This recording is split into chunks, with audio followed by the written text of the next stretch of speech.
Wow. Welcome in, ladies and gentlemen. Welcome back to the Dog Pound. Hope you're having an excellent morning. If you're from the Western world, if you're from the Eastern world, hope you're having a great night. Whether you're drinking some tea, whether you're drinking some coffee, thank you for spending it with me and intern. Today on the beer menu, we're drinking water, alkaline water, which is at pH 9.0. I don't know what pH stands for, but apparently it stands for the water is twice as much. I don't know what pH stands for. Oh shit, I had a double streaming. Okay, apparently it just stands for it costs twice as much. So I know the echo, don't worry, it's gone. Sorry, it's not perfect. Life is not perfect, and things happen in life. What's up? Oh, I need to connect it? Okay. So we're going to be connecting Bluetooth in. How's everyone feeling today? Mick Puff, GM, OG, Rabbit, welcome in. Thanks for tuning in. Liquidity, always here. What's going on? Kyla, thank you for tuning in as well. Flippa Frank, GM Rabbit. Flippa Frank, is that by coincidence or is that just, is that actually your name? I know, echo. Don't worry, it's gone. I had the volume up on YouTube. Don't worry. We're back in the game now. So today is Monday, February 20th. The 20th of February, we're 60% of the way done. Over 60%, almost 70%. Have you had a productive February, chat? GM, Mark Campo, welcome in. Have you had a productive February? Did you achieve your goals that you set out to achieve? Did you do the things that you said you were going to do? How's your New Year's resolution?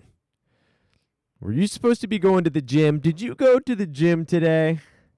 Did you go to the gym today? That's what New Year's resolutions are all about. Quitting just 1 month in. But regardless, if you're still here in Web3, congratulations to you. Sometimes short-term pain for long-term gains. Gosh, I love your voice, Bark, says Blockchained. GM. Thank you for the comment. I just bought it. It's a brand new one. Oh, God, who makes New Year's resolutions anymore? It's a good question. I don't believe in New Year's resolutions. I've been saying this for a while now. I don't believe in New Year's resolutions. I believe in doing more of the same day in and day out. A resolution is just, it's so weird. Why would you wait until January 1st to get a goal done? Why not just start and continue going through it? See, a New Year's resolution is giving you an opportunity to fail as opposed to doing something every single day. 10 days straight of not being banned for the year by the Blue Bird. Congratulations. Holy shit. Congratulations, Mark Campo. High five to you. We're doing one digitally. Intern, can we get the volume up in my headset just a tiny bit? Well, we're going to go ahead and talk about what is moving in the markets. A little segment brought as Pump Watch. Cryptocurrency, we're having a beautiful morning today. Not down in the dumps. Some people were expecting or predicting a retraction in crypto prices. We're seeing the opposite of that. We're actually seeing it push through some walls. Bitcoin nearing $25,000 seems to be a pretty big price point for investors and people who are speculating on cryptocurrency. We're at 24,833. The Bitcoin Laser Eyes Maxis on Twitter are celebrating, rejoicing. It's up 14.5% over the week, almost $500 million market cap again. 500 billion market cap. We've done 30. Look at this volume. Wow. Some crazy volume coming in. And in Ethereum world, we've just tapped over 1,700 at 1708 in the world of Ethereum, up just 0.67% in the past 24 hours, but we were teasing a retraction down back into the 16s. It's nice to see it poke back over the 1700 again. Chart is looking really great for Ethereum. BNB just creeping over 315 at $317.18. Cardano just at a lovely 40 cents. So Cardano seems to be hanging out in this range. It seems to be going right back and forth. Polygon down a bit today, but not by much, 0.7%, $1.49 on Polygon. Don't forget, we're up 26% over the week. Not a shabby-dabby week for Polygon. You know how I feel about Polygon. You know that it touches me in all the right places. Solana at 26.53. Can we get an applause, intern? Can we get a holy shit, Solana? At 26.53. Wow. Solana coming in high. We're up almost 10%. What in the hell happened on Solana? Somebody give me the alpha. I'm getting the live chat here on the phone so I can keep up with y'all. What in the hell happened with Solana? Look at that thumbnail. Nice job, intern. So we're seeing Solana go to 26.53. An absolute ripper day for Solana. Interestingly enough, I haven't heard very much about Solana in the past few days, so we'll be investigating that, seeing if there's any Solana news. Shiba Inu, no one gives a fuck. Moving on, I don't think anyone gives a fuck outside of that at all. In other news surrounding crypto, from the Winklevoss twins, crypto's next bull run will come from the east, says the Gemini co-founder. Gemini co-founder Cameron Winklevoss believes that the next crypto bull run will come from Asia, while America has two options: embrace crypto or be left behind. So essentially what's going on here, and I'll go ahead and read through this article with you. Crypto's next bull run will start in Asia, according to Cameron Winklevoss, an American investor and co-founder of the crypto exchange Gemini, also an early co-founder of Facebook, but got gypped out of it. So the Winklevoss twins have done some crazy things in tech. His comments come amid an increase in enforcement action and looming crackdowns from U.S. regulators, including the Securities and Exchange Commissions. So what is happening here? we're seeing an increased regulation on cryptocurrency. In fact, the U.S. government had recently just done some additional crackdowns, and they're going now after some of these ruggers, whether it's crypto, whether it's NFTs. They're now pursuing back ruggers that had done some effed up shit back in the bull run. So this my thesis is that the next bull run is going to start in the East, Winklevoss said on a tweet on February 19th. Here we go. It will be a humbling reminder that crypto is a global asset and that the West, really the United States, always only ever had two options: embrace it or be left behind. Embrace crypto or be left behind. Let this serve as a warning, Mr. United States, or Mrs. Let this serve as a warning. It cannot be stopped.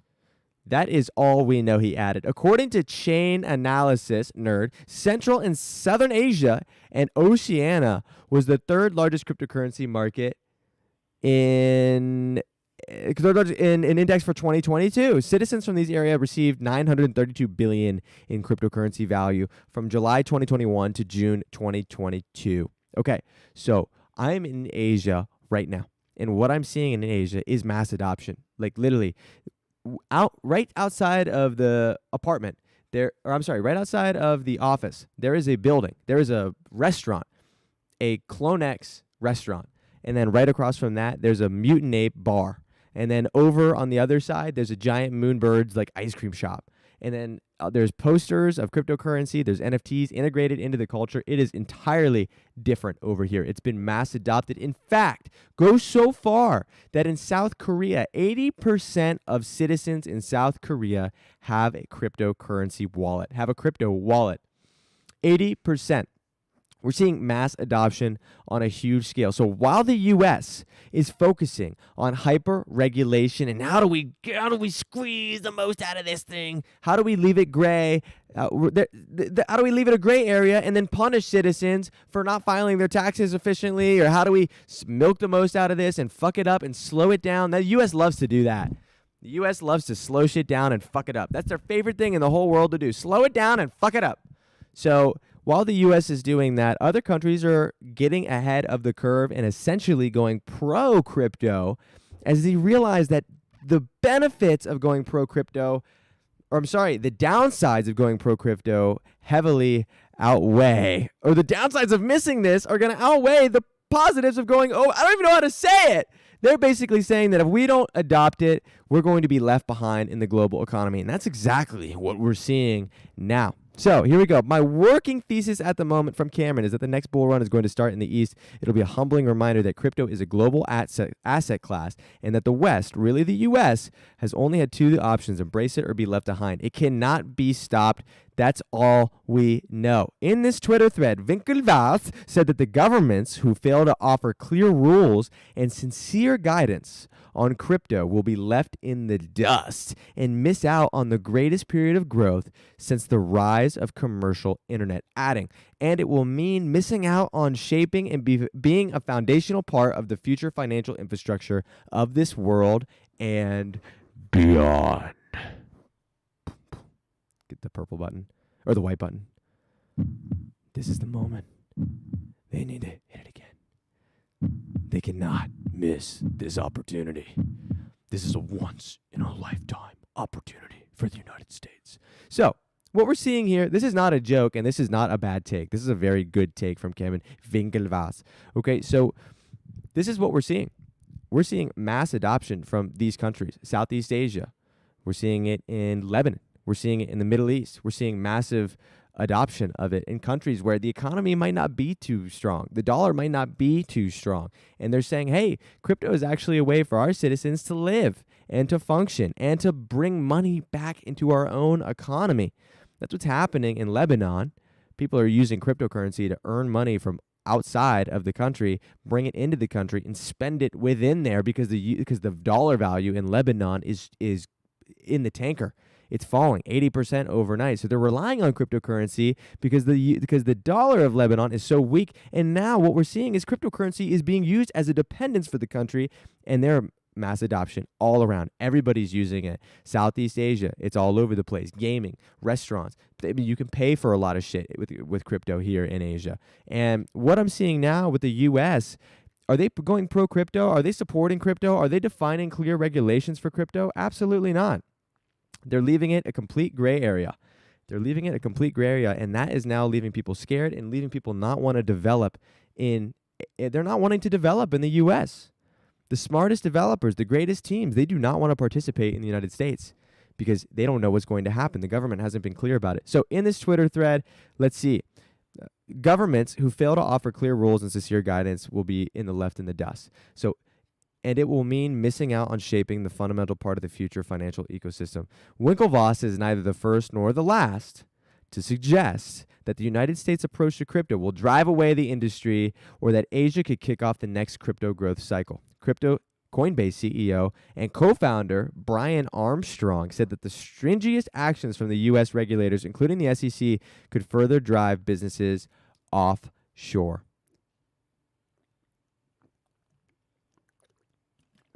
Offshore. Water chug. No beer today. We had too much beer recently. I feel like a fucking beer can. It's like, holy shit, we were slamming like 3 of those bad boys a night. Okay. Takes a toll. Coinbase CEO said businesses are going to go offshore. Meanwhile, an independent market analyst on Twitter known as GCR has also prophesied that China and Asia in general will fuel the next bull run. Chat, what do you think? Do you think that the U.S. is too controlling on cryptocurrency? Do you feel that you could safely buy, sell assets, securities, tokens, staking? Do you feel that you can do all of these things safely without having to worry? What's up, Malka? What's up, Satvik? What's up, T-Moss? Jen, welcome in. Welcome in. PXJPEG. What's up, GMGM? What's going on, squad? What is going on, squad? Chat, do you feel that the U.S. is too strict? If you're from the U.S., let me know. Do you feel that there's clear guidelines on how you should be paying your taxes? Are you paying your taxes? Don't worry, I won't tell anybody. I'm not going to tell anybody. But are you paying your taxes? Is the U.S. too strict? Is the U.S. even clear? They're not even clear. So it will take some time to melt the Western cynicism towards the space, but the East is ascending and yearning to flex. What a cool take. That's an incredible take. You should be hanging out in WeChat. Many future pumps on the coins. None of your circle will know. So this is what I'm seeing. Your taxes are done. Screw regulations. I want to lose all my money on crypto. Great take, Curve Crisis. Amazing. I'm not from the U.S., but my point of view, it looks strict AF. It's extremely strict, but it's also they're extremely strict, fear-mongering, and unclear as to what they're doing. They're basically saying, look, we got Asia, we got Hong Kong, we have Taiwan, we have Southeast Asia, Vietnam. They're just basically saying, fuck it, do whatever you want, because we know that this is the next frontier for financial institutions, for financial world, and basically saying, this GCR is basically saying Asia is going to fuel the next bull run. WeChat is where these things are happening. Asia, or the United States, US, they're behind. They are falling behind. Okay.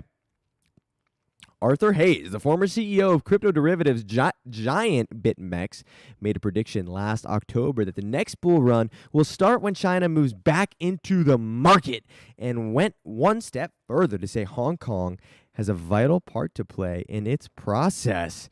There is some interesting things happening in Hong Kong. We spoke to some developers from Hong Kong. There is a booming scene. They're building their own little Silicon Valley right in Hong Kong. I'm doing a little dance.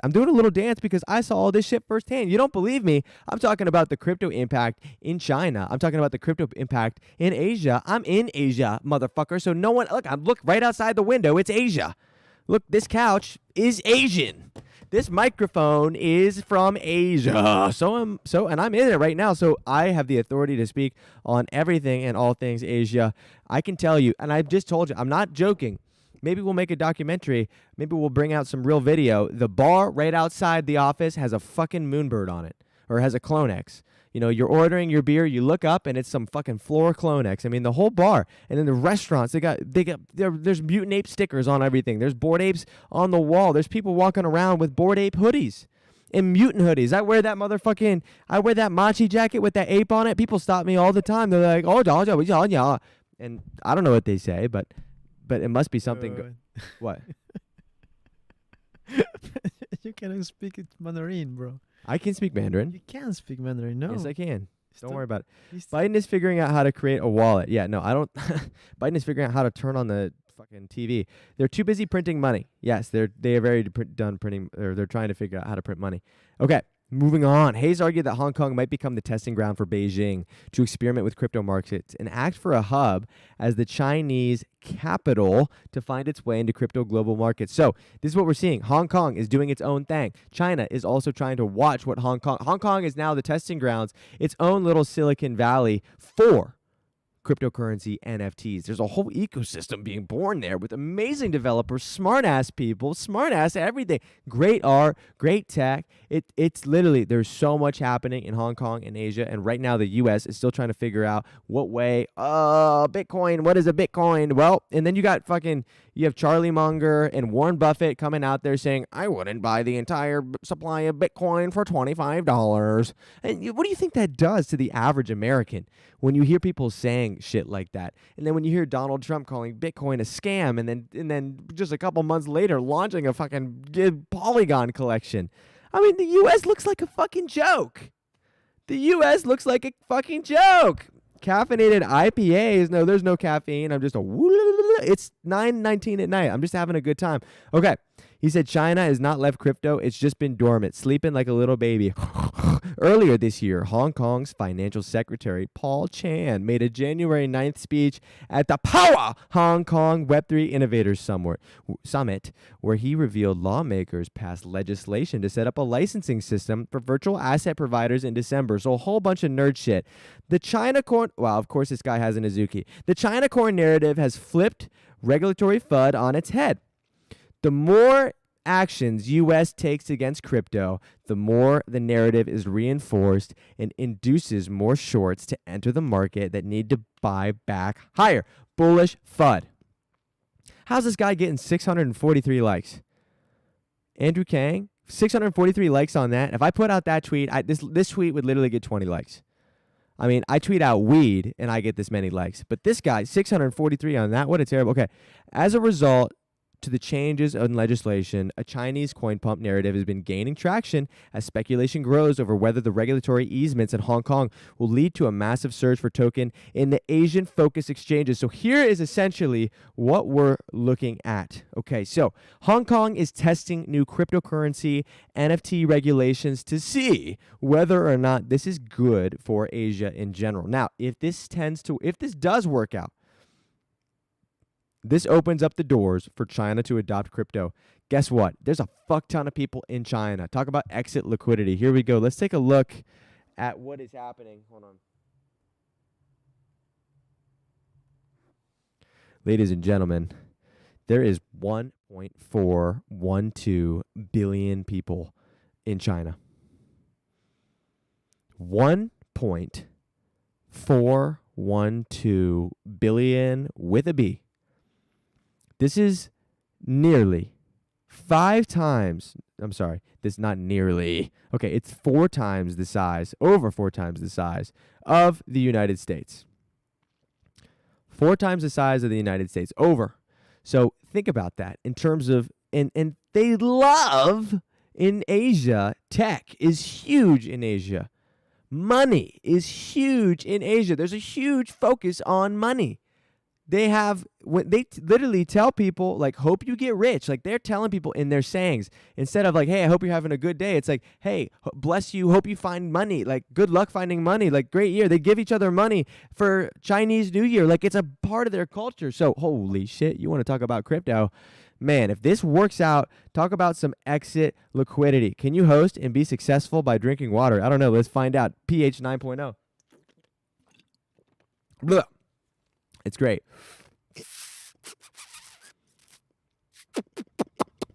Okay.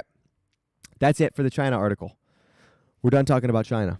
But long story short, keep an eye on news. Try to get the app WeChat. Try to get into some Chinese NFT crypto forums to be talking about NFTs, crypto in China. Get in some Chinese newsletters. Start joining some Chinese Twitter spaces. Get some alpha on what the fuck is happening in Asia. If you're from Wisconsin or you're from fucking Idaho, maybe stop talking to the people to your left and your right and go across the pond and see what's happening over there. Let's talk about NFTs for a moment. Blur seems to continue its rampage pump. The volume is absolutely insane. My vision is blurred with this much volume. Believe it or not, Kennel Club, after the logo redesign, is now number 2. Look, it just looks like the Triple Crown again. Look at the top collections on OpenSea. Bored Ape Kennel Club. I'm sorry, Bored Ape Yacht Club. Bored Ape Kennel Club. Mutant Ape Yacht Club. Other Deed for Other Side. Literally, it's the Yuga special. I mean, holy shit. Let me get a large Yuga burger with a side of Yuga. Some Yuga to dip it in, and maybe a little Happy Meal Yuga toy. That's what's happening at the moment on OpenSea. It's the same old shit. It's the same old shit. But now, I mean, the volume is insane. Things are absolutely ripping. Slightly slower than yesterday and spread out a little bit more. Outside of that, Chex VV edition pumping once again. I thought this collection was sealed into the Temple of Doom. I mean, I thought this shit was over with. It's coming back with vengeance. Opepin edition apparently revealing today. Wow, look at this great reveal. The art, I've never seen anything like it before. I mean, this is absolutely incredible. This is what NFTs are all about. So Opepin edition is revealed at a 0.4 ETH floor. Actually, pretty insane. Wasn't this just at like 0.07? What in the fuck? Hold on a second. Hold on 1 second, my friends. Yep, it was. Okay, so we were just looking at this. This was actually at 0.007. Intern, do you remember this? We made a video about this. Remember we went to the street market? And I said, Chex VV edition, 0.007. Okay, you could have bought that when we made that video. Okay, and you could have bought that. And now it's worth 0.445. So it's 0.007. Now it's 0.445. So it's literally 1,000 X. We didn't even take our own fucking advice. Nope. We made a video about this, and we didn't even take our own fucking advice. I was like, hey, you guys should buy this. And then we didn't. We failed. We didn't even fucking buy it. Failed. You might have a few in a wallet somewhere, Just Blue. Okay. I mean, you either do or you don't. I don't know why you're tugging on my leg. Somebody said, why do I have 9 things in my cart? Don't worry about it. Okay. You're dead. You're dead. Okay. Let's continue on here. Clone X doing absolutely nothing. Beans doing absolutely nothing. There's a wall of beans at 2 ETH. They'll never get above that ever again. Moonbirds at 7.15 ETH. Still moving. Doodles doing absolutely nothing. Ranga getting a little pump without the Gordon Goner tweet. The Weirdo Ghost Gang getting a little bit of price action. Ladies and gentlemen, Ghost Gang. What the fuck is Ghost Gang? Nobody knows. And does anybody care? I don't know. Let's take one quick peek at it. See if you missed out on generational wealth. Let's check it out. We're looking at the Weirdo Ghost Gang at a 0.54 ETH floor. I actually did say I like the art. What in the hell? This is an old-ass collection. This shit ain't new. It was at 0.13, and then all of a sudden, we're seeing a massive volume spike. It was at an average price of 1.5 just a few days ago. Now we're back down to 0.54. So who knows what the fuck happened there. This is an old-ass collection. So, anyways, you minted a few of these this week. You need to check on the burner. Okay, check on the burner and maybe let us know if you can retire us all or not. I'll be waiting. I will be waiting. Google alpha call, damn. We're getting an alpha call. What is happening at Google? GM softness, GM. Welcome in. Hope you're having a great morning or night. Hope you're having a great morning or night. MFers doing nothing. Cool Cats. I cannot believe people decided to wash trade those, but I guess everything they touch can be wash traded. Meebits doing absolutely nothing. So another quiet day in NFTs. Just a lot of wash trading. If you're participating, let me know. Chat, are you participating? Fax was shilling these. Fax shills everything. Doesn't even show up anymore. Him and his fucking, he got his own little IRL podcast. It's getting hot as shit in here. Okay, boom. Magic Eden. We all know Tragic Greedin. We love him. We love him. We love him. We love him. But not the 22 people who got fired as of recent. This is what happens when you run a greedy-ass company. So Magic Eden laying off 22. I'm sorry, not Magic Eden. Tragic Greedin. Can we actually inspect this here? We got to make a quick change. Let's see here. Let's just edit this code a little bit. Fixing it out. Almost there. Okay. I hit enter. No, any other place and close. Oh, here we go. All right. And close. How do I close that? I just go like that. Okay. Here we go. We just had to make a quick change to the we had to make a quick change to the title. I think they spelled it wrong. Okay, so Magic Eden, a.k.a. Tragic Greedon, lays off 22 staff as a company-wide restructuring. CEO and co-founder Jack Liu explained that the company needed to make changes in order to reach new goals in 2023. Okay. The company needed to make changes to reach goals in 2023, a.k.a. you fired 22 people because you fucked up royally and you had a unlimited runway ahead to kick everyone's ass. And because you decided to flip-flop like a pancake at IHOP, you fucked over the entire Solana ecosystem. I've now seen that the Solana ecosystem is completely rigged from the top down, and including your favorite marketplace, completely fucking rigged from the top down, working with collections secretly in the back to manipulate price action, manipulate royalties. Let's see here what the reason was. I mean, what a terrible... Okay, today is a sad day at Magic Eden. As a company-wide restructuring, we've made the difficult decision and part ways with 22 teammates. Nothing about this decision takes away from the talent, hard work, and dedication from this incredible group of people. Chat. Do you buy what this motherfucker is saying? And do you trust Magic Eden?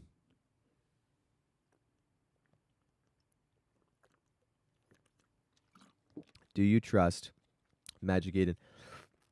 Yeah, Solana has Solana has not recovered. I mean, Solana is down 90%, King. Satvik. Solana is down 90%. I mean, look at the name, Tragic Greedon. We'll have to get that screenshotted. Just 15 months ago, we were searching for a product market fit on Solana, Lou wrote. Since then, our business has grown significantly and the nature of our challenges has evolved. Our focus for 2023 include growing traction across chains, developing services for NFT creators, and blah, blah, blah, blah, wah, wah, wah, wah, wah. Wah, wah, wah, wah, wah, wah, wah, wah, wah. The leading Solana-based NFT has taken a hit as the price of Solana has fallen sharply over the past year. Yeah, no shit, you built on Solana, motherfucker. And in response, it has expanded support for Ethereum and Polygon-based NFTs. I can promise you, nobody is buying Polygon NFTs on Magic Eden. They may actually have zero sales ever. Last year, the company became embodied on a debate over creator royalties, switching to a royalty optional model, which led to a dip in trading volumes. This was probably the worst move that Magic Eden has ever done. This is probably one of the worst moves that Magic Eden has ever done.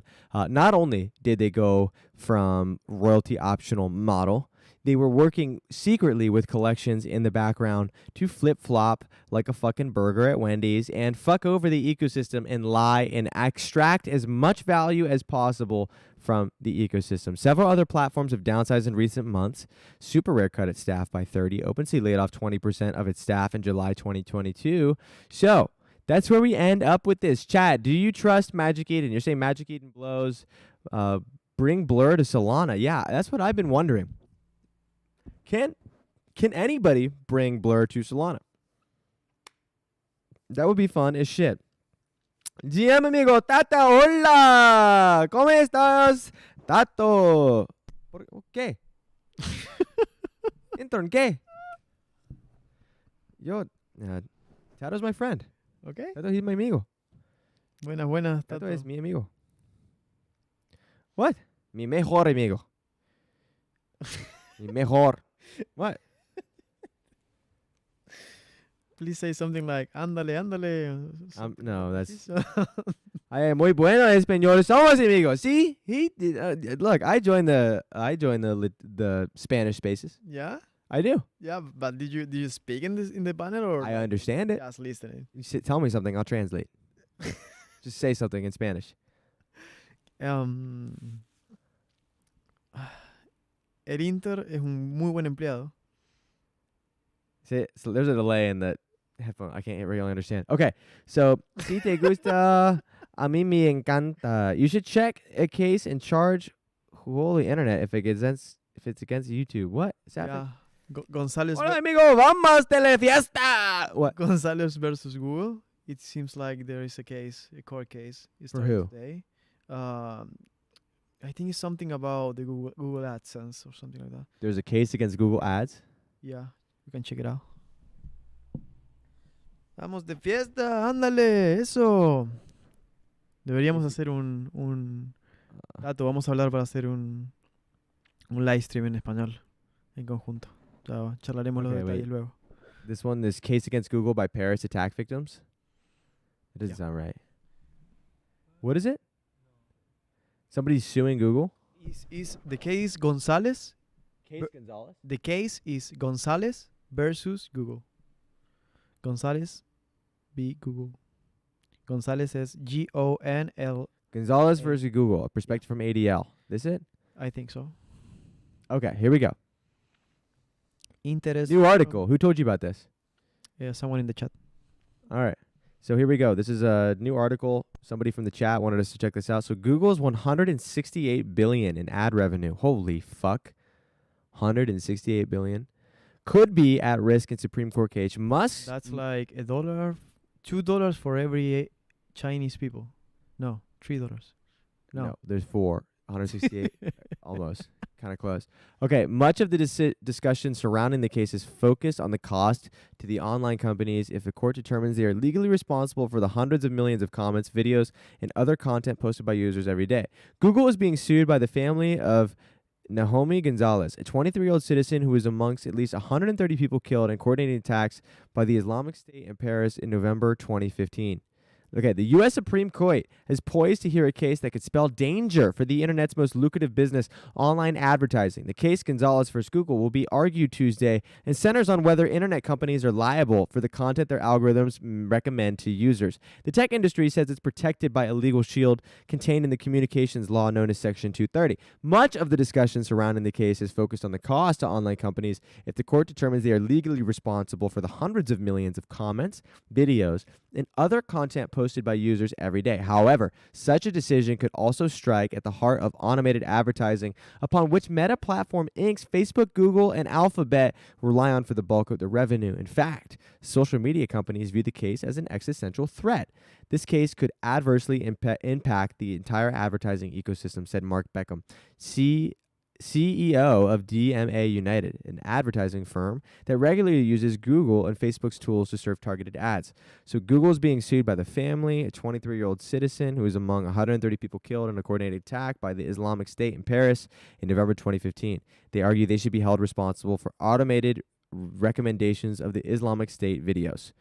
So essentially what they're arguing here is that automatic ads were being targeted towards people, which led to the attacks that killed their son. Yeah. Okay.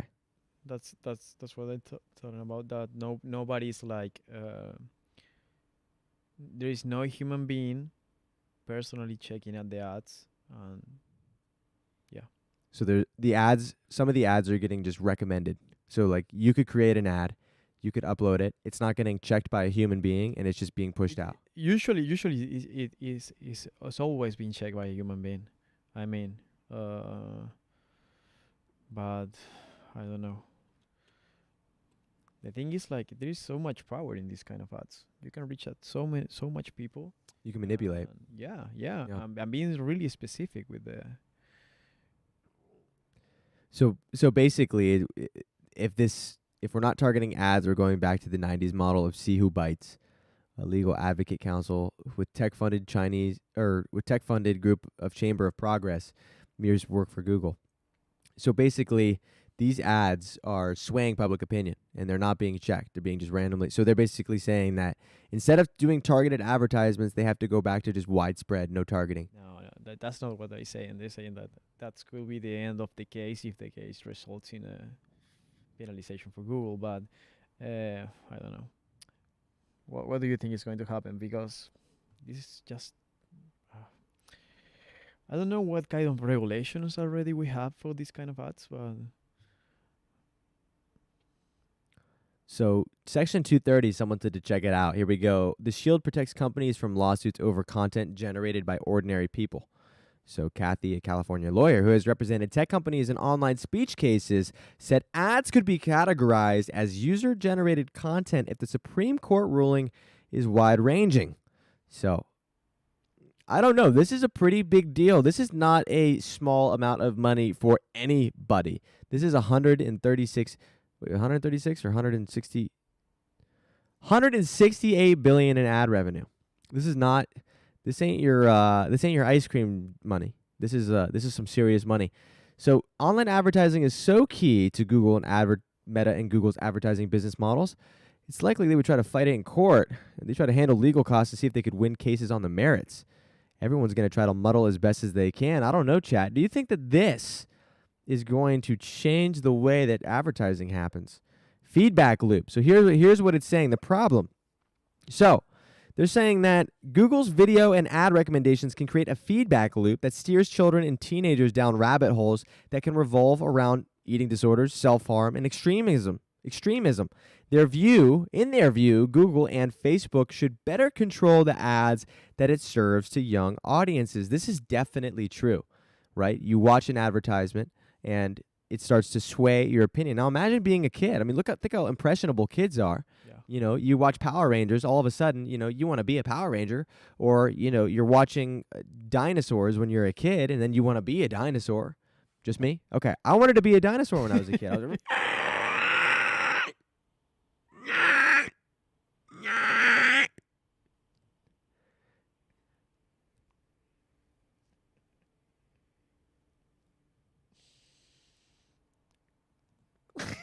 Okay. Move on. Not you? Not me. You never wanted to be a dinosaur? I want to have a dinosaur, not to be a dinosaur. You never wanted to be a dinosaur? I just want to have. You never pretended to be a dinosaur, not once. I pretend. Okay, exactly. Okay. Exactly. You got me.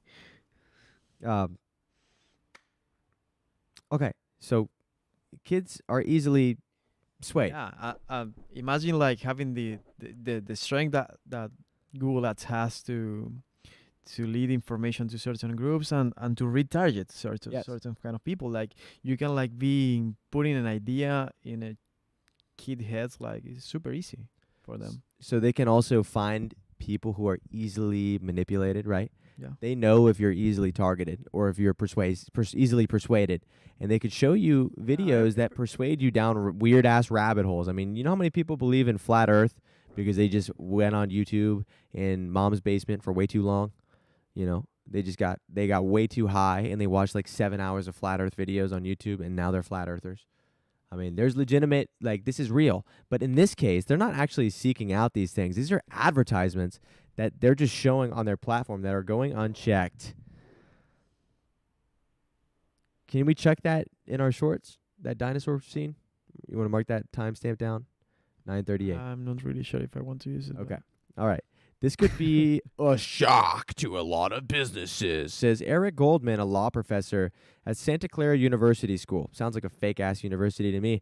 So much advertising is now being delivered in a dynamic way, Goldman said. If that dynamic assessment is an algorithmic recommendation, that disqualifies the ad network for 230 protections. Then the ad industry has to do something different. Okay, so I'll repeat this again. This is important determination that the Supreme Court needs to make. So, if advertising is being delivered in a dynamic way, if that dynamic assessment is an algorithmic recommendation, that disqualifies the ad network for protections for 230. So basically, people can make their own content.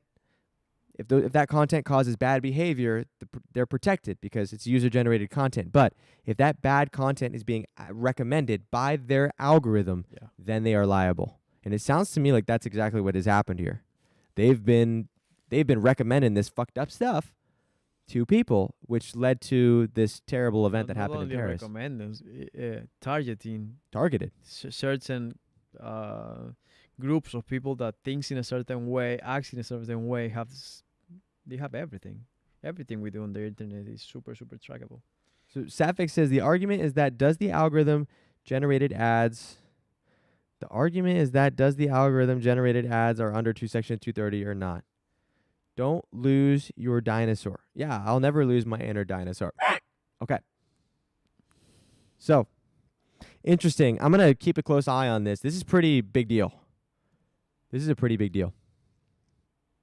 So, in the other shakeup of tech, look at that transition. So, as we move away, new information on the new YouTube CEO and sort of what they plan on doing as they come in to their new role at YouTube. Chat, what did we call 2 days ago? What did I call, intern? What did I say was going to be happening with... I'm not going to show this yet. What did I say is going to be happening? We'll show this cool picture. Okay. What did I say was going to be happening with YouTube and sort of what integrations they would be making on YouTube that would make sense on the blockchain? Chat, what did I say? You say that there will be like I new. was like, is there a specific network or is there a specific chain that they might be working with? Like a chain that's really low transaction fees and has a great business development team?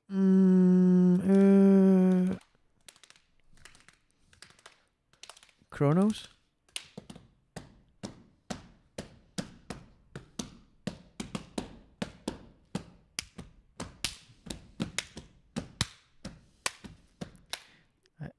Solana? I'm not saying I called anything. And look, this is not confirming anything. This is speculation. But here's what we're looking at. We're going to scroll all the way down. This is not confirming anything. This is just a speculation. But okay. So Ryan Watt came out with a statement. YouTube has seen some prominent employees fully embrace Web3, such as its former global head of gaming, Ryan Watt, who left after 7 years at YouTube to join Polygon Studios as CEO in February 2022, and has since shifted to serve as president of the rebranded Polygon Labs. So, Watt recently told Decrypt, the news source, the #1 news source in cryptocurrency, besides Bark Meta, that he sees parallels between YouTube and Polygon, the sidechain that runs in tandem with Ethereum and seeks to improve on its counterpart by offering faster transactions and lower fees while serving as the platform for interoperable blockchains. There's a lot of similarities between YouTube and Polygon, in the sense that it's a platform and you're helping people on board onto it. He said in its creators and all types, uploading gaming videos all the way to now, where games and projects are being built. So, chat, this is what we're currently working with. The former head of gaming at YouTube, who worked there for 7 years, and is now the president and CEO of Polygon, is now saying, hey, I think it would make a lot of sense if Polygon and YouTube did a collaboration. I think it would make a lot of sense if YouTube and Polygon did a collaboration. Chat, are you fucking paying attention? Are you paying attention? Because we are not fucking around right now. Someone says stack Poly. Oh, not financial advice. This is never financial advice. But all I'm saying, motherfuckers, is I need you. Somebody mark this moment down. February 20th at 9:46 p.m. Taiwanese time, that Bark called it. That's all I'm saying. Bark called it. 3 days ago I called it, but I'm calling it again. Get your whistle out. I'm calling it one more time. Okay. So, Ryan Watt, CEO at Polygon Labs, says it's going to make a lot of sense for YouTube to do something with Polygon. You think he's just saying this for his health, intern? You think he's just eating kiwi and kale smoothies and saying that YouTube and Polygon are collab? You think he's doing this for his health? No. He's doing this because he's telling you to get the fuck in on Polygon, motherfuckers. So, that's the last time. Too much of something tonight? No. Actually, not enough of anything. I'm just high on life, and it's hot as fucking here. It's getting hot. No, it's not. It was too cold for like months, and now it's fucking It's hot fine. as shit. It's fine. The blood is pumping. This is absolutely huge. I agree. This is absolutely fucking huge. And that's where the article ends. They tease you, basically saying there's a lot of similarities between YouTube and Polygon in the sense that it's platform. You're helping people onboard onto it. Look, I'm going to try to get with Ryan. I'm going to try to call him up. I'm going to call his ass up. Look, we got his contact information. He bought a suit from me. He bought multiple suits. Yeah, he's bought multiple suits. He bought a Zelda suit. What the fuck else did he buy? He bought a Zelda suit. He bought like a Skyrim suit. He bought a ton of gaming suits from us. So don't worry. I'll just send him a little love note. Where's the article? It's called Decrypt. Decrypt.co, the #1 source for NFT and crypto news outside of Bark Meta. Actually, this segment should be a Decrypt segment. They're fucking around by not getting this shit sponsored. Now, Gaming suits. Don't worry about it. Sampled some of that Taiwan ice. H2O weed. Yeah.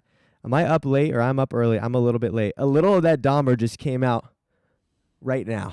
Don't worry about it. Look, in other technical news in the social media world, Twitter is laying off more employees. They just cut out a ton of offices internationally, laying off over 50 employees from the product team in the coming weeks, according to two more sources of the company, where it claimed that it offers layoffs occur 6 weeks after Elon Musk had allegedly told colleagues there would be no further layoffs. So it will result in less than 2,000 people working in on the company. Chat, what in the fuck is happening with Twitter? He said no more layoffs, and now they're laying off more and more people just 6 weeks later. A top ad executive told the staff during the meeting that Twitter's revenue for the fourth quarter dropped by around 35% to $1.25 billion. What's up, Uptrend? Welcome in, King. Welcome in, King. So, Elon full of shit. If you think Bart called it, if you think Bart called it, like this MF for his YouTube episode. Mark Campbell is absolutely right. You can smash that like button if you want to. If not, I don't care. Do whatever the fuck you want to do. I didn't like the video. Did I like it? No, I didn't even like it. Fuck that. I'm not liking it. Okay.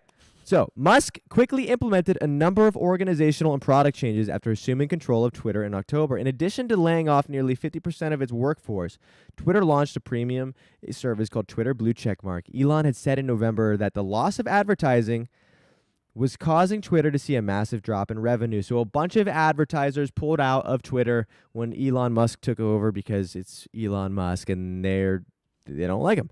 So employees at Twitter were reported to be left scared in the restroom at the company's headquarters when Elon Musk's takeover was finalized amid growing layoff concerns. So people were hiding in the bathroom and they got fired. So in his first week, Musk picked 3,700 people, 50% of the company, to be let go. And since then, he's been laying them off in droves, just laying off even more just now, after 6 weeks after he said no more layoffs would be laid. Elon Musk, in other news, let's talk about this. Now we have some interesting news about what is happening internally. So let's see. How do they have all these details, man? They have a rat in there. Oh, they have rats. Yeah, of course they have rats, dude. Every company has rats. Did you see the Twitter files when they talked about the bots? No. So when they were trying to figure out what was happening internally at Twitter, when Elon was trying to acquire it, they had sent people on dates with Twitter employees, and they got hammered and went back to their apartment and were getting freaky with them and shit, and were extracting information on Twitter and leaking it to news. You didn't see that? No. Snitches. Look at this. Lot of snitches. Look, we'll do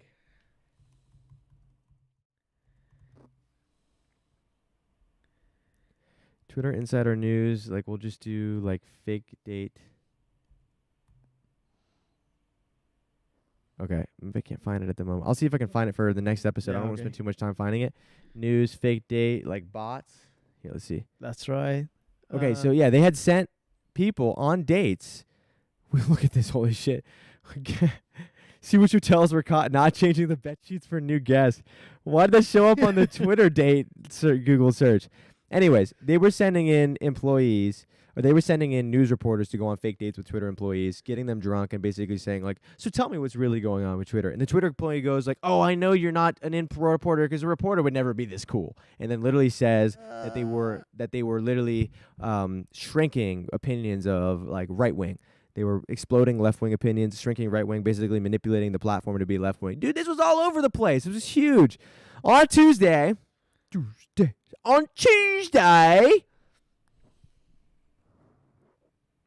can't imagine why Twitter revenue is down? Yeah, well, okay. On Tuesday, platform reported that Musk got upset about a Super Bowl tweet garnering by lower engagement numbers than Biden's post on the same subject. So upset that he flew to Twitter's Bay Area headquarters to demand an explanation, forced Twitter engineers to wake up at 2:30 a.m. on Monday morning, and threatened to fire them if they didn't tweak the platform's code to boost Musk Play Fire way more, which they went ahead and did. Now, this was not true. He came out and confirmed that he didn't threaten them to fix his alone. He threatened them to fix the whole platform.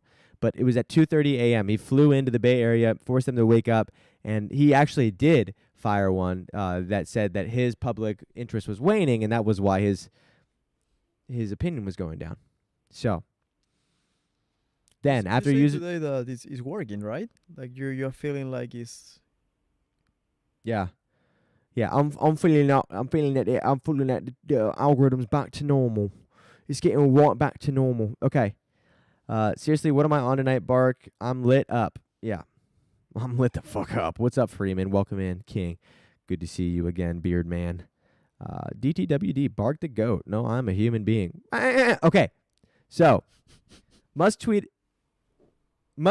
that the coverage of the algorithmic tweak was incorrect, insisting that a review of my tweets and likes over the past 6 months, especially as a ratio to my followers, says this to be false. So he's basically saying, how in the hell do I have 150 million followers and am I getting this many likes? So he doubled down, reasoning, if that many people follow or also follow me, it's highly probable the algorithm will recommend my tweets. So some major algorithms coming in and changing the algorithm. So the current state of the feeds, the algorithm is getting major upgrades, many bugs, and silly logic. They will see many irrelevant, annoying ads and many bugs. So Elon has basically called in that the fucking algorithm and the app is going to be broken.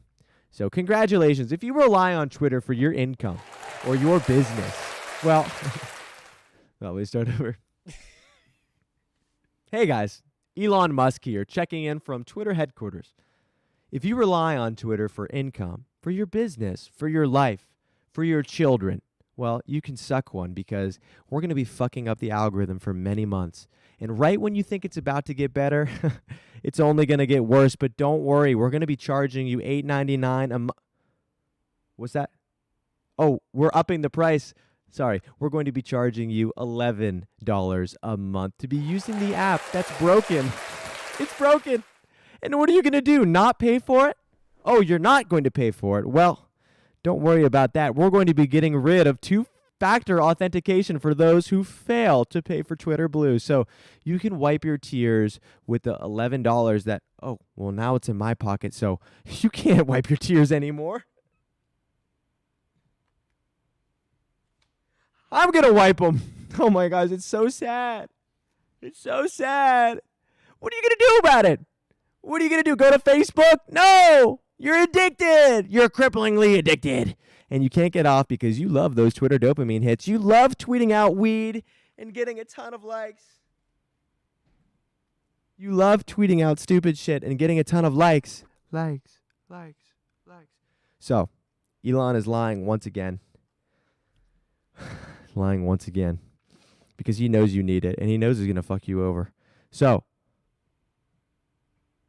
this was the second platform breakage. There's the third one. We just saw the third platform break in 2 weeks. How many times is the platform going to break? You're leaving Twitter. No one cares. You're right. Nobody cares what you do. I found that out. So just go ahead and do it anyways. In other news, talking about verification, Facebook parent plans to sell Meta verified accounts for $11.99 a month to get a blue badge on Facebook. Intern, did you hear about this? Instagram, you can now buy a blue check mark on Instagram for $12. Oh, really? What do you think about that? They're going the Elon way. Just to get the blue badge. Fuck. I don't think it's as important on Twitter or on Facebook. I mean, Facebook? Instagram. Instagram, yeah. But sorry. I don't think it's as important on Instagram, like, to have the verification. I mean, anyways, both of them are going to zero, so nobody. You think it's worth it for a blue check mark? Only for the blue check mark. Yeah. So now what they're doing is, not at all. instead of making the service better for blue check marks, like instead of improving the experience, all they're doing is making it worse if you don't have it. Yeah. But do you think that makes people want to use your service, or do you think that people just don't give a fuck? They're going to have to pay for it? No. Like, at least with Twitter or YouTube Premium, you get a better experience. Like, you get access to better content. Wait, do you get anything? You get no ads, but is that it? So they just... No, this is not the way for sure, but... fuck. I think everything's going on a really bad direction. You think so? This is not the way. This is not the way? No. All these microtransactions. This shit's going to add up. Pretty soon it's going to be... Social media was free. For the longest time, social media was free. Now social media, if every app decides to do this, you're going to be paying $50, $60, $70, $80 a month across all your... I mean, YouTube Premium is $16. Twitter is $12. So we're already at $28. This is now going to be $12. So now we're already at $40. If you want to use Instagram, Twitter, and YouTube, it's going to be $40 a month. Yeah. How do you feel about that, chat? El Tutu is saying soon we need a part-time job to cover social media fees. That's what I'm saying. $40 a month.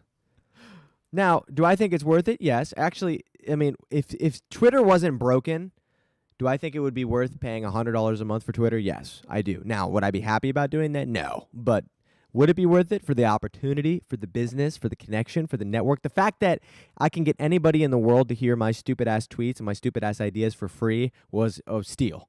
Now that it's $12, it still is steal. It's not for free. It's never for free. What, could my ad, they're selling my data? Yeah, but who gives a fuck? I mean, who cares? Legitimately, who cares? Do you care? You don't? No, I don't care. I mean, I care, but what am I going to do about it? I mean, like, holy shit, we got Google breathing. Google could literally send a Predator missile to blow me up in 2 seconds. In your ear, like... Yeah. You know, Google could launch a fucking Predator nuke from anywhere in the world and literally take me out. Google could triangulate my exact location and snipe me probably within top of the hour. Have a sniper from the 101. Well, they probably do. So let's see here. Meta, the parent company of Facebook and Instagram, wants power users to start paying for some of its site's features, like taking a page out of Twitter's playbook and charging for a Twitter Blue verified checkmark. We're getting the arms moving again. A new subscription service. I need to go to the gym again. A second time. Yeah, I don't know. Just whew, it's you know, close. like It's 3 close. days. I feel like it's sports training season. I just feel like I need to punch something. I need to break something. Okay. Okay. A new subscription service called Meta Verified will become available this week in Australia and New Zealand and will soon be expanded to other countries. Mark Wahlberg, Meta's chief executive, said Sunday in posts on Facebook and Instagram for $11.99 a month or $14.99 if it's on mobile. What the fuck? It's $25 on mobile. What in the hell? They'll get a blue badge. Oh my God, they get a blue badge. Holy shit. I mean, blue badges. Fucking, it's all fucking Velcroed up. Never mind. I actually, I do want to take it off. No, wait, do I? No, I don't. Okay, blue badges are literally the most ridiculous thing ever. They've been the most ridiculous thing. The fact that, like, the hardest working person you know on earth doesn't have one, but some SoundCloud fucking rapper paid some kid on the dark web to get one for $10,000. It's ridiculous. So the fact that it is $15 a month if you buy it on iOS, $11 a month if you buy it on desktop, that makes no sense. This new, I'll read it like Mark Zuckerberg would. Let me see if I can get into character here. This feature is about increasing authenticity and security across our services, Mark Zuckerberg wrote. This is how he looks at the camera.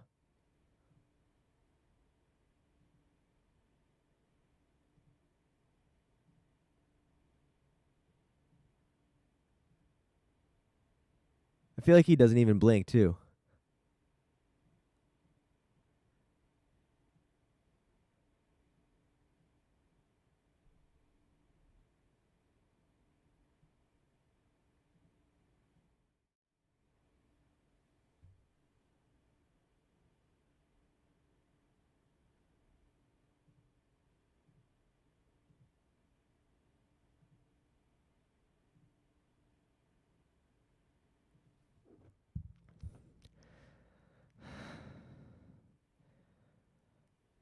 Okay, so to become eligible for Meta Blue, Meta Verified, you have to submit a government ID, and they can only use their legal name on their profile page. Okay. Mark Wahlberg. The service will be expanded to the United States. A Meta spokeswoman said. Okay, fucking woke. They're woke AF. Wait. Okay. You need to get your Facebook and Instagram verified, so it's $24 a month. And you have to do both or nothing? No, but like if you want them both. If you want them both. Well, yeah, but all the only people who are gonna get this are fucking boomers. Nobody's getting Facebook Blue. Boomers will. No, nobody. Boomers will. No. Dude, have you been on Facebook recently? No. Dude, like they're like this whole league of all like my mom's friends and shit. Like they're all on Facebook still. And this is not going to take them out of there? I mean, dude, like they're just like they're doing those like stupid ass selfies. Like all the moms are like. Now they're gonna be like, oh honey, we need that $12 blue check mark, okay? I need to show my friends at the country club. Need that $12 blue check mark. What? It's true. You get on Facebook, dude. They're playing Farmville and shit still. I need that $12 blue check mark. Holy shit, 2012 all over again. You already forgot our anniversary this year. Okay. Those who have verified accounts on Instagram and Facebook will be able to retain them at no cost for now. For help up-and-coming creators grow their presence and community faster. Absolute bullshit. Okay. So Elon Musk, they're copying Elon now. Chat, what do you think? Is this a yeehaw? Is this a good move from Facebook, Meta? Is this a good move or is this a bad move? You can let me know. Is this a good move or a bad move? No Facebook ever. Total boomer vile. Oh, let me see. Look, I gotta pull this shit up.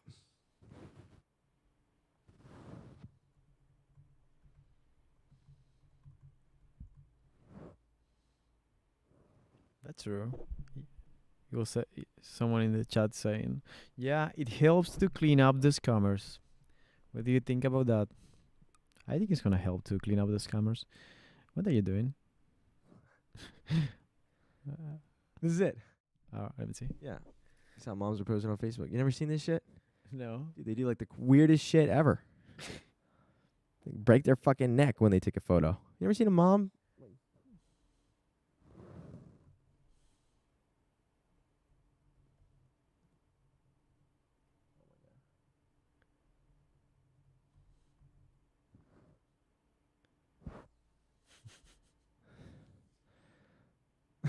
Yeah, this is it. This is your future blue checkmark customer. What? It's true, dude. This is exactly what you're... It's like terrible angled selfies in some like weird ass location. They're always in like some part of Florida that's like not normally heard of. It's always like something water beach. It's like Shellwater Beach or something view. It's like Shellwater Beach or like Crystal View Water or Crystal View Ocean. Or something bush as well. It'll be like Cherry Bush Villa. Yeah, I love Florida too. Oh shit. Yeah, here we go. Here's another one. It's always like this, always snapping at the neck. This is your new Twitter Blue customer. Or this is your new Instagram Blue, Instagram verified. Like white woman Instagram. Yep. Here we go. Here's another one. Facebook moms. Okay. So, yep, that's what you're dealing with. Chat, let me know. Is the new subscription model, is this the new meta? Is this good? Is this healthy? Should we be switching to a new subscription meta? We just have to go lower, of course. With all the plan for charging for blue check marks, what one do you think people will flock to more? I don't know, but let me know, chat, what you think. And while you're letting me know what you're thinking, I want to let you know what I'm thinking. And what I'm thinking about is I'm super thankful for everybody that tuned in today's Dog Pound live stream. And to close it out, we have some beautiful non-copyrighted PlayStation 1, Nintendo 64, Xbox 1 hour drum and bass music. Let's go! Let's go! And we'll see you in a little bit. We'll see you in 53 minutes if you join us on Pontification. If you don't, we'll see you tonight on Bark or Bite at 10 p.m. Eastern. Raw!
Who the fuck would sit through this?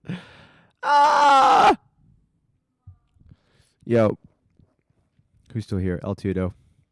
El Tudo, what are you doing? Moog, what the fuck are you doing? Guys. It's so dark here. It's so dark in the office now. It's fucking scary as shit.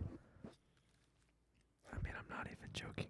All the lights shut off. And now it's like fucking scary as shit. I actually don't know what the fuck actually happened. I was just cleaning up, and then all of a sudden, like all the lights just fucking shut off, and I think there's someone in the fucking office. I'm not even lying. Oh my god.